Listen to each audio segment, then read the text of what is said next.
मुंशी प्रेमचंद जी द्वारा रचित कहानी अपनी करनी में आप सभी का बहुत बहुत स्वागत है। तो आइए सुनते हैं अपनी करनी।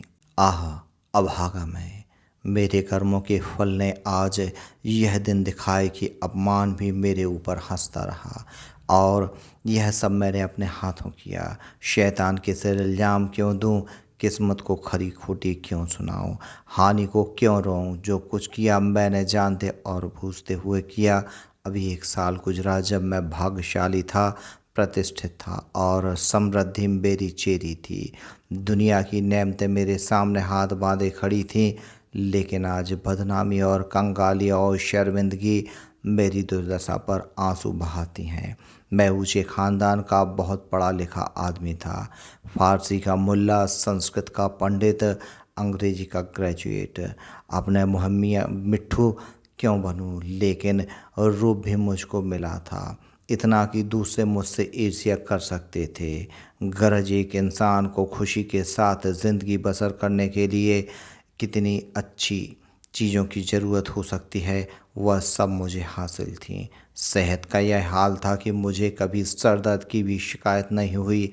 फिटन की सैर, दुनिया की दिल फरेबियाँ, पहाड़ के सुंदर दृश्य, इन खुशियों का जिक्र भी तकलीफ दे है। क्या मज़े की ज़िंदगी थी। आहा, यहाँ तक तो अपनी दर्द दिल सुना सकता हूँ, लेकिन इसके आगे फिर होंठों पर खामोशी की मोहर लगी हुई है। एक सती साध्वी, प्रति प्राणा स्त्री और 2 गुलाब के फूल से बच्चे इंसान के लिए जिन खुशियों, आरजुओं, हौसलों और दिल फरेबियों का खजाना हो सकते हैं, वह सब मुझे प्राप्त था। मैं इस योग्य नहीं कि उस पवित्र स्त्री का नाम जबान पर लाऊं। मैं इस योग्य नहीं कि अपने को उन लड़कों का बाप कह सकूं। मगर नसीब का कुछ ऐसा खेल था कि मैंने इन बहिश्ती नेमतों की कद्र ना की। जिस औरत ने मुझे हुक्म और अपनी इच्छा में कभी कोई भेद नहीं किया, जो मेरी सारी बुराइयों के बावजूद कभी शिकायत का एक हर्फ जबान पर नहीं लाई, उसका गुस्सा कभी आंखों से आगे नहीं बढ़ने पाया। गुस्सा क्या था, कुंवार की बरखा थी। 2-4 हल्की हल्की बूंदें पड़ी और फिर आसमान साफ हो गया। अपनी दीवानगी के नशे में मैंने उस देवी की कद्र ना की। मैंने उसे जलाया, रुलाया, तड़फाया। मैंने उसके साथ दगा की। आहा, जब मैं 2-2 बजे रात को घर लौटता था तो मुझे कैसे कैसे बहाने सूझते थे, नित नए हीले करता था। शायद विद्यार्थी जीवन में जब बाबू मज़े से मदरसे जाने की इजाज़त ना देते थे, उस वक्त भी बुद्धि इतनी प्रखर न थी। और क्या उस क्षमा की देवी को मेरी बातों पर यकीन आता था? वह भोली थी, मगर ऐसी नादान ना थी। मेरी खुमार भरी आंखों और मेरे उथले भाव और मेरे झूठे प्रेम प्रदर्शन का राज क्या उससे छिपा रह सकता था? लेकिन उसकी रग रग में शराफत भरी हुई थी। कोई कमीना ख्याल उसकी जबान पर नहीं आ सकता था। वह उन बातों का जिक्र करके अपने संदेहों को खुलेआम दिखलाकर हमारे पवित्र संबंध में खिंचाव या बदजमी पैदा करना बहुत अनुचित समझती थी। मुझे इसके विचार उसके माथे पर लिखे मालूम होते थे। उन बदमज़गियों के मुकाबले में उसे जलना और रोना ज़्यादा पसंद था। शायद वह समझती थी कि मेरा नशा खुद ब खुद उतर जाएगा। काश इस शराफत के बदले उसके स्वभाव में कुछ ऊंचापन और अनुदारता भी होती। काश वह अपने अधिकारों को अपने हाथ में रखना जानती। काश वह इतनी सीधी न होती। काश वह अपने मन के भावों को छिपाने में इतनी कुशल न होती। काश वह इतनी मक्कार न होती। लेकिन मेरी मक्कारी और उसकी मक्कारी में कितना अंतर था। मेरी मक्कारी हरामकारी थी, उसकी मक्कारी आत्म बलिदानी।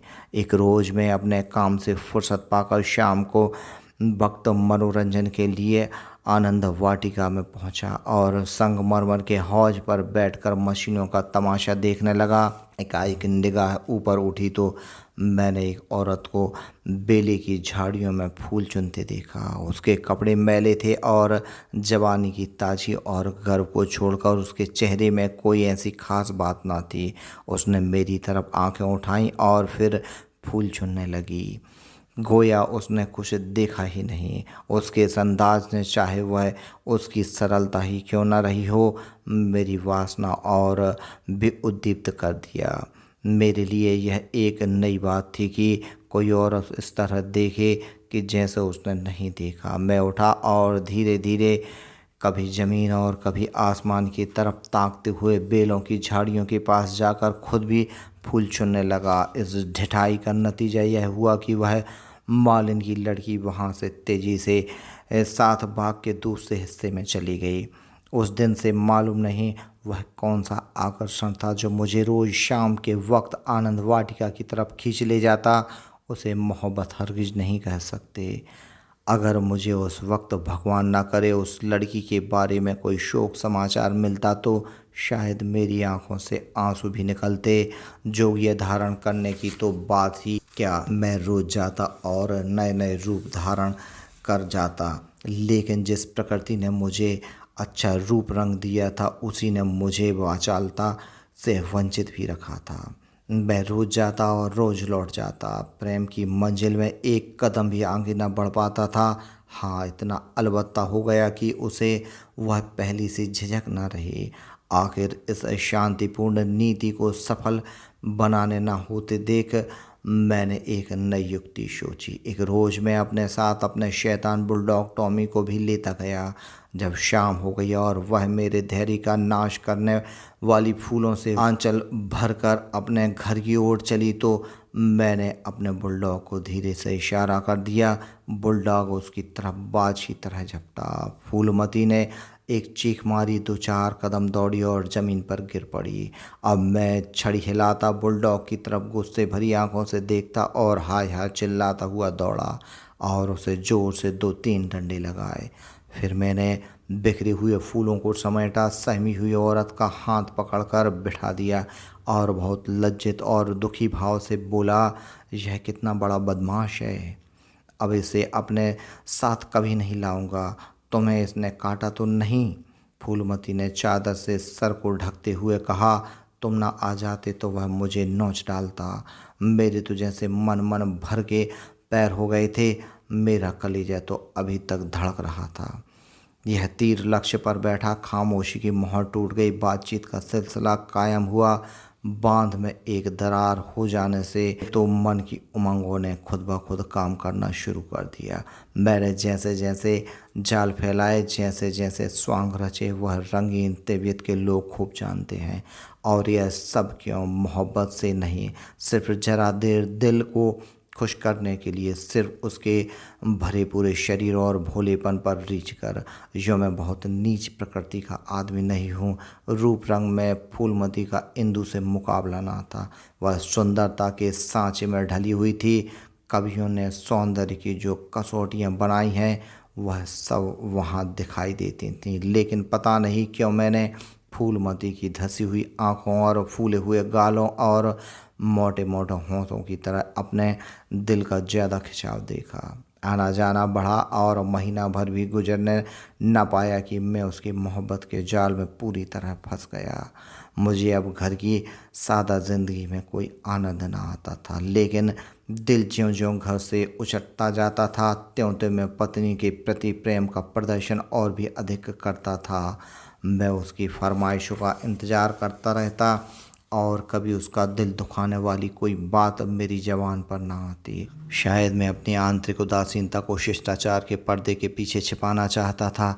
धीरे दिल की कैफियत भी बदल गई और बीवी की तरफ से उदासीनता दिखाई देने लगी। घर में कपड़े नहीं हों, लेकिन मुझसे इतना ना होता कि पूछ लूँ। सच यह है कि अब उसकी खातिरदारी करते हुए एक डर सा मालूम होता था कि कहीं उसकी खामोशी की दीवार टूट ना जाए और उसके मन में भाव जबान पर ना आ जाएं। यहाँ तक कि मैंने गृहस्थी की ज़रूरतों की तरफ से भी आंख बंद कर ली। अब मेरा दिल और जान और रुपए पैसा सब फूलमती के लिए था। मैं खुद कभी सुनार की दुकान पर ना गया था, लेकिन आजकल कोई मुझे रात गए एक मशहूर सुनार के मकान पर बैठा हुआ देख सकता था। बजाज की दुकान में भी मुझे रुचि हो गई थी। एक रोज़ शाम के वक्त रोज़ की तरह मैं आनंद वाटिका में सैर कर रहा था और फूलमती 16 श्रृंगार की मेरी सुनहरी रुपहली भेंटों से लदी हुई एक रेशमी साड़ी पहने बाग की क्यारियों में फूल तोड़ रही थी, बल्कि यूँ कहो कि अपनी चुटकियों में मेरे दिल को मसल रही थी। उसकी छोटी छोटी आंखें उस वक्त नशे के हुस्न में फैल गई थीं और उनमें शोखी और मुस्कुराहट की झलक नजर आती थी। अचानक महाराज साहब भी अपने कुछ दोस्तों के साथ मोटर पर सवार आ पहुँचे। मैं उन्हें देखते ही आगवानी के लिए दौड़ा और आदाब बजा लाया। बेचारी फूलमती महाराज साहब को पहचानती थी, लेकिन उसे एक घने कुंज के अलावा और कोई छिपने की जगह ना मिली। महाराज साहब चले तो हौज की तरफ, लेकिन मेरा दुर्भाग्य उन्हें क्यारी पर ले जा चला, जिधर फूलमती छिपी हुई थर थर काँप रही थी। महाराज साहब ने उसकी तरफ आश्चर्य से देखा और बोले, यह कौन औरत है? सब लोग मेरी ओर प्रश्न भरी आंखों से देखने लगे और मुझे भी उस वक्त यही ठीक मालूम हुआ कि इसका जवाब मैं ही दूं, वरना फूलमती न जाने क्या आफत ढा दे। लापरवाही के अंदाज में बोला, इसी बाग के माली की लड़की है, यहाँ फूल तोड़ने आई होगी। फूलमती लज्जा और भय के मारे जमीन में धंसी जाती थी। महाराज साहब ने उसे सर से पांव तक गौर से देखा और तब संदेहशील भाव से मेरी तरफ देखकर बोले, यह माली की लड़की है? मैं इसका क्या जवाब देता। इसी बीच कम वक्त दुर्जन माली भी अपनी फटी हुई पाग संभालता हाथ में कुदाल लिए हुए दौड़ता हुआ आया और सर को घुटनों से मिलाकर महाराज को प्रणाम किया। महाराज ने जरा तेज लहजे में पूछा, यह तेरी लड़की है? माली की होश उड़ गए, कांपता हुआ बोला, हुजूर। महाराज, तेरी तनख्वाह क्या है? दुर्जन, हुजूर 5 रुपए। महाराज, यह लड़की कुमारी है या ब्याही? दुर्जन, हुजूर अभी कुंवारी है। महाराज ने गुस्से में कहा, या तो तू चोरी करता है या डाका कर मारता है, वरना यह कहीं नहीं हो सकता कि तेरी लड़की अमीरजादी बनकर रह सके। मुझे इसी वक्त इसका जवाब देना होगा, वरना मैं तुझे पुलिस के सुपुर्द कर दूंगा। ऐसे चाल चलन के आदमी को मैं अपने यहाँ नहीं रख सकता। माली की तो घिघी बंध गई और मेरी यह हालत थी कि काटो तो बदन में लहू नहीं, दुनिया अंधेरी मालूम होती थी। मैं समझ गया कि आज मेरी शामत सर पर सवार है, वह मुझे जड़ से उखाड़ कर दम लेगी।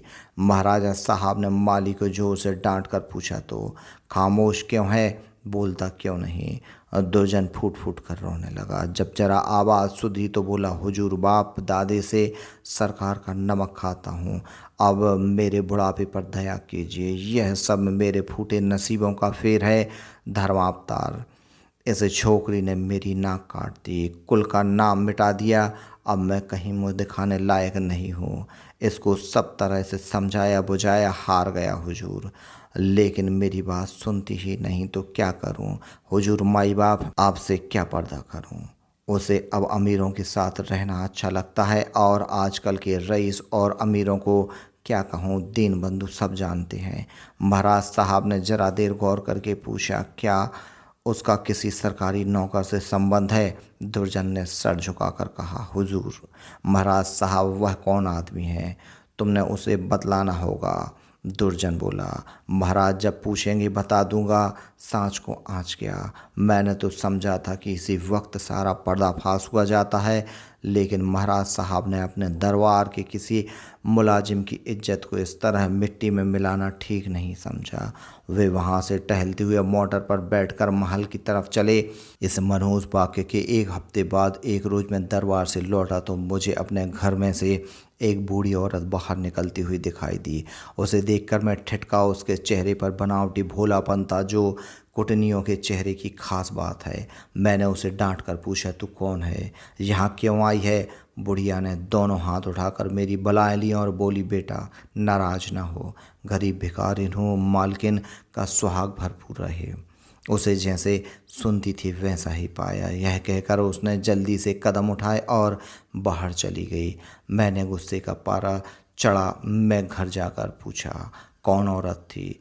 मेरी बीवी ने सर झुकाए धीरे से जवाब दिया, क्या जानूं, कोई भिखारिन थी। मैंने कहा, भिखारिनों की सूरत ऐसी नहीं हुआ करती, यह तो मुझे कुटनी सी नजर आती है। साफ साफ बताओ उसके यहाँ आने का क्या मतलब था। लेकिन बजाय कि इन संदेह भरी बातों को सुनकर मेरी बीवी गर्व से सिर उठाए और मेरी तरफ उपेक्षा भरी आंखों से देखकर अपनी साफ दिली का सबूत दे, उसने सर झुकाए हुए जवाब दिया, मैं उसके पेट में थोड़ी ही बैठी थी, भीख मांगने आई थी, भीख दे दी। किसी के दिल का हाल कोई क्या जाने। उसके लहजे और अंदाज से पता चलता था कि वह जितना जवान से कहती है उससे ज़्यादा उसके दिल में है। झूठा आरोप लगाने की कला में वह अभी बिल्कुल कच्ची थी, वरना प्रिय चरित्र की थाहक किसे मिलती है। मैंने देखा था कि उसके हाथ पांव थरथरा रहे हैं।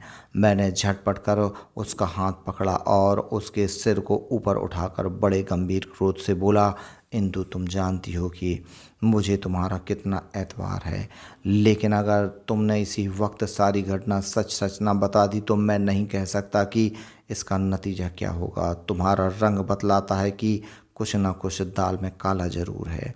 यह खूब समझ रखो कि मैं अपनी इज्जत को तुम्हारी और अपनी जानों से ज़्यादा अजीज समझता हूँ। मेरे लिए यह डूब मरने की जगह है कि मैं अपनी बीवी से इस तरह की बातें करूँ, उसकी ओर से मेरे दिल में संदेह पैदा हो। मुझे अब ज़्यादा शब्द की गुंजाइश नहीं है। बोलो क्या बात है। इंदुमती मेरे पैरों पर गिर पड़ी और रोकर बोली, मेरा कसूर माफ़ कर दो। मैंने गरज कर कहा, वह कौन सा कसूर है? इंदुमती ने संभल कर जवाब दिया, तुम अपने दिल में इस वक्त जो ख्याल कर रहे हो उसे एक पल के लिए भी वहाँ ना रहने दो, वरना समझ लो कि आज ही ज़िंदगी का खात्मा है। मुझे नहीं मालूम था कि तुमने मेरे ऊपर जो जुल्म किया है उन्हें मैंने किस तरह झेला है, और अब भी सब कुछ झेलने के लिए तैयार हूँ। मेरा सर तुम्हारे पैरों पर है, जिस तरह रखोगे रहूँगी। लेकिन आज मुझे मालूम हुआ कि तुम जैसे खुद हो वैसा ही दूसरों को समझते हो। मुझसे भूल अवश्य हुई है, लेकिन इस भूल की यह सज़ा नहीं कि तुम मुझ पर ऐसे संदेह ना करो। मैंने उस औरत की बातों में आकर अपने सारे घर का चिट्ठा बयान कर दिया है। मैं समझती थी कि मुझे ऐसा नहीं करना चाहिए, लेकिन कुछ तो उस औरत की हमदर्दी और कुछ मेरे अंदर सुलगती हुई आग ने मुझसे यह भूल करवाई, और इसके लिए तुम जो सजा दो वह मेरे सर आँखों पर। मेरा गुस्सा जरा धीमा हुआ। बोला, तुमने उससे क्या कहा? इंदुमती ने जवाब दिया, घर का जो कुछ हाल है, तुम्हारी बेवफाई, तुम्हारी लापरवाही, तुम्हारा घर की ज़रूरतों की फिक्र ना रखना, अपनी बेवकूफ़ी का क्या कहूँ। मैंने उसे यहाँ तक कह दिया कि इधर 3 महीने से उन्होंने घर के लिए खर्च भी नहीं दिया, और इसकी चोट मेरे गहनों पर पड़ी। तुम्हें शायद मालूम नहीं कि इन 3 महीनों में मेरे 450 रुपये के जेवर बिक गए। ना मालूम क्यों मैं उससे यह सब कुछ कह गई। जब इंसान का दिल चलता है तो जबान तक उसकी आँच आ ही जाती है, मगर मुझसे जो खता हुई उससे कई गुना सख्त सज़ा तुमने मुझे दी है। मेरा बयान लेने का भी सब्र न हुआ। खैर, तुम्हारे दिल की कैफियत मुझे मालूम हो गई। तुम्हारा दिल मेरी तरफ से साफ नहीं है। तुम्हें मुझ पर विश्वास नहीं, वरना एक भिखारिन औरत के घर से निकलने पर तुम्हें ऐसा सुबह क्यों होते। मैं सर पर हाथ रख कर बैठ गया। मालूम हो गया कि तबाही के सामने पूरा हुआ जाते हैं। दूसरे दिन मैं ज्यों ही दफ्तर में पहुंचा, चौबदार ने आकर कहा, महाराज साहब ने आपको याद किया है। मैं तो अपनी किस्मत का फैसला पहले से ही किए बैठा था। मैं खूब समझ गया था कि वह बुढ़िया खुफिया पुलिस की कोई मुखबिरी है जो मेरे घरेलू मामलों की जांच के लिए तैनात हुई थी। कल उसकी रिपोर्ट आई होगी और आज मेरी तलबी है। खौफ से सहमा हुआ, लेकिन दिल को किसी तरह संभाले हुए कि जो कुछ सर पर पड़ेगा देखा जाएगा। अभी से क्यों जान दो। मैं महाराज की खिदमत में पहुंचा। वह उस वक्त अपने पूजा के कमरे में अकेले बैठे हुए थे। कागजों का एक ढेर इधर उधर फैला हुआ था और वह खुद किसी ख्याल में डूबे रहे थे। मुझे देखते ही वह मेरी तरफ मुखातिब हुए। उनके चेहरे पर नाराज़गी के लक्षण दिखाई दिए। बोले, कुंवर श्याम सिंह, मुझे बहुत अफसोस है कि तुम्हारी बाबत मुझे जो बातें मालूम हुई वह मुझे इस बात के लिए मजबूर करती हैं कि तुम्हारे साथ सख्ती का बर्ताव किया जाए। तुम मेरे पुराने वसीकादार हो और तुम्हें यह गौरव कई पीढ़ियों से प्राप्त है। तुम्हारे बुजुर्गों ने हमारे खानदान की जान लगाकर सेवाएं की हैं और उन्हीं के सिले में यह वसीका दिया गया था। लेकिन तुमने अपनी हरकतों से अपने को इस कृपा के योग्य नहीं रखा। तुम्हें इसलिए वसीका मिला था कि तुम अपने खानदान की परवरिश करो, अपने लड़कों को इस योग्य बनाओ कि वह राज्य की कुछ खिदमत कर सकें, उन्हें शारीरिक और नैतिक शिक्षा दो ताकि तुम्हारी जान से रियायत की भलाई हो, ना कि इसलिए कि तुम इस रुपए को बेहुदा ऐश परस्ती और हराम कारी पर खर्च करो।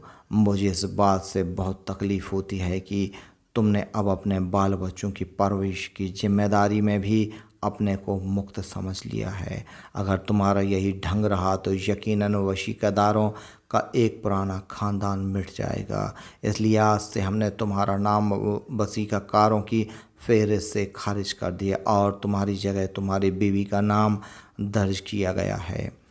वह अपने लड़कों को पालने पोसने की जिम्मेदारी है। तुम्हारा नाम रियायत के मालिकों की फहरिस्त में लिया जाएगा। तुमने अपने को इस योग्य सिद्ध किया है और मुझे उम्मीद है कि यह बदलाव तुम्हें नागवार ना होगा। बस जाओ और मुमकिन हो तो अपने किए पर पछताओ। मुझे कुछ कहने का साहस ना हुआ। मैंने बहुत धैर्यपूर्ण अपनी किस्मत का यह फैसला सुना और घर की तरफ चला। लेकिन 2 ही 4 कदम चला था कि अचानक ख्याल आया, किसके घर जा रहे हो? तुम्हारा घर अब कहाँ है? मैं उल्टे कदम लौटा। जिस घर का मैं राजा था वहाँ दूसरों का आश्रित बनकर मुझसे नहीं रहा जाएगा और रहा भी जाए तो मुझे न रहना चाहिए। मेरा आचरण निश्चय ही अनुचित था, लेकिन मेरी नैतिक संवेदना अभी इतनी थोथी न हुई थी। मैंने पक्का इरादा कर लिया कि इसी वक्त शहर से भाग जाना मुनासिब है, वरना बात फैलते ही हमदर्दों और बुरा चेतने वालों का एक जमघट हालचाल पूछने के लिए आ जाएगा। दूसरों की सूखी हमदर्दियाँ सुननी पड़ेंगी, जिसके पर्दे में खुशी झलकती होगी। एक बार, सिर्फ एक बार मुझे फूलमती का ख्याल आया।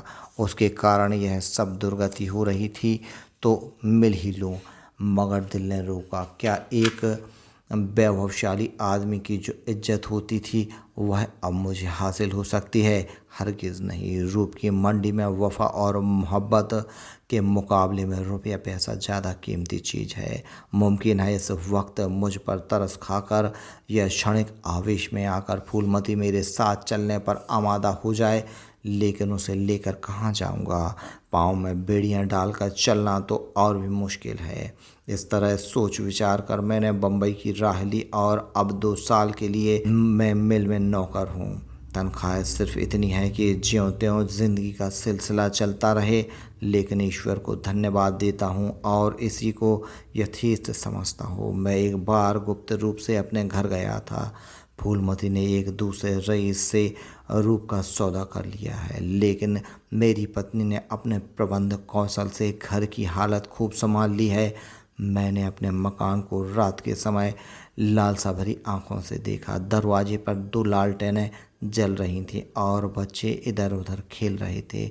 हर तरफ सफाई और सुथरापन दिखाई देता था। मुझे कुछ अखबारों के देखने से मालूम हुआ कि महीनों तक मेरे पते निशान के बारे में अखबारों में इश्तहार छपते रहे, लेकिन अब यह सूरत लेकर मैं वहाँ क्या जाऊँगा और यह काले के लगा मुँह किसको दिखाऊंगा? अब तो मुझे इसी गिरी पड़ी हालत में ज़िंदगी के दिन काटने हैं, चाहे रोकर काटूं या हंसकर। मैं अपनी हरकतों पर अब बहुत शर्मिंदा हूँ। अफसोस मैंने इन नेमतों की कदर न की, उन्हें लात से ठोकर मारी। यह उसी की सज़ा है कि आज मुझे यह दिन देखना पड़ रहा है। मैं वह परवाना हूँ जिसकी खाक भी हवा के झोंकों से नहीं बची।